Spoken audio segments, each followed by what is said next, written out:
पक्ष्यांच्या संगीतात हे शूटिंग मला खूप आवडलं.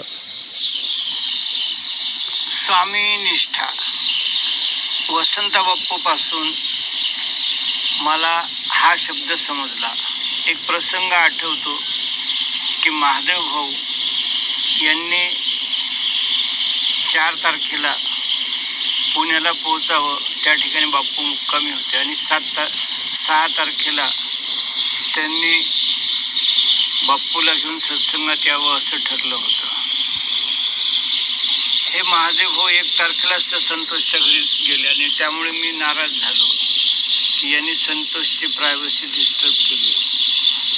तेव्हा मी संतोषला म्हटलं की गळ्या, आपण फ्लॅट, बंगले, सुख समृद्धी भरपूर कमवू, परंतु म्हटलं आपल्यावर जीव कोणी लावणार नाही हे लक्षात ठेव. हे म्हटलं बाप्पू सारखे माणसं राजवंशी आहेत, फार थोडे आहेत.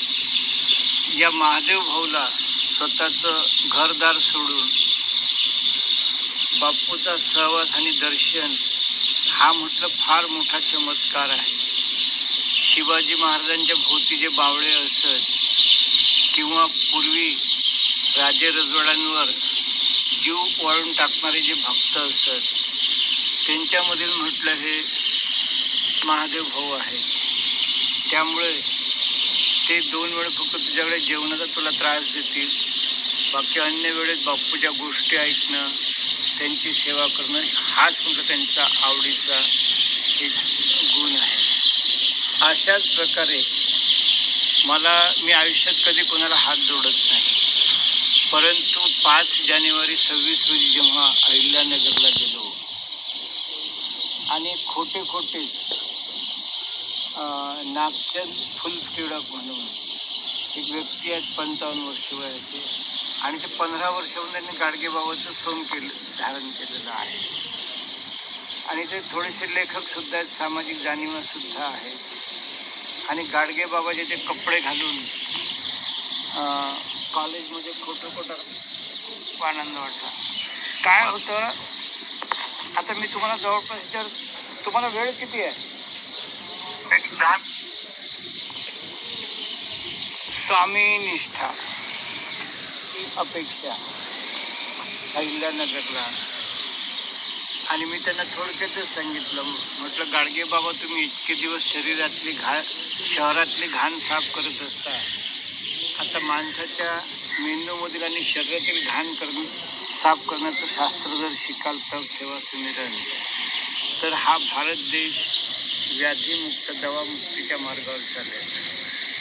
आणि त्यांनी ते विचार चटकन आकलन केले आणि ते बोललो, भाऊ मला तुमच्या रूपात म्हणजे देवच भेटला. मी माझं पुढचं आयुष्य मानवाच्या शरीरातील घाण आणि मेंदूमधील अहंकार काढण्याचं कामाला लागेल. आणि पुढच्याच 15 दिवसात त्यांना बी.व्ही. चव्हाण यांचं अकोल्याचं 3 दिवसाचं शिबिर मिळालं आणि 3 दिवस जळगाव खानदेशचं गोपाल शास्त्रींचं.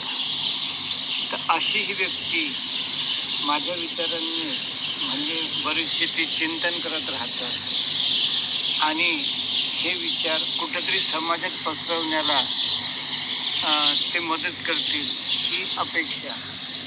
आणि माझी बरेच दिवसाहून इच्छा आहे की भारतामध्ये जे खरे मंदिरं आहेत ते जगाला सांगावे.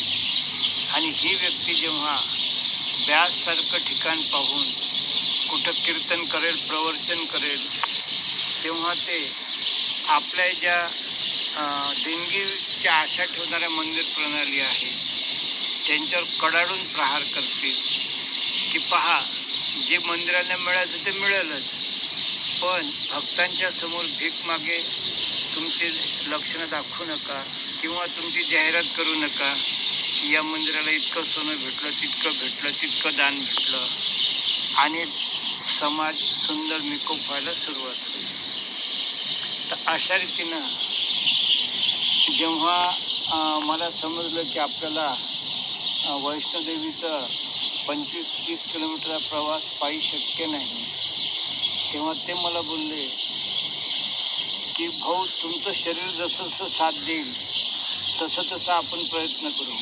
मग मी सुद्धा म्हटलं ठीक आहे, मी दर्शनची आशा करत नाही आणि साधं कटराला जाऊन जरी मी ते अर्धकुवारी वगैरेंचं डोंगर पाहिला तरी मला वैष्णोदेवी भेटण्याचा आनंद. मात्र तरीही 1 किलोमीटर चालायचं, झोपायचं, आराम करायचा, असं म्हटलं मोठ्या मार्गाने जाऊ आणि मोठ्या मार्गाने परत येऊ.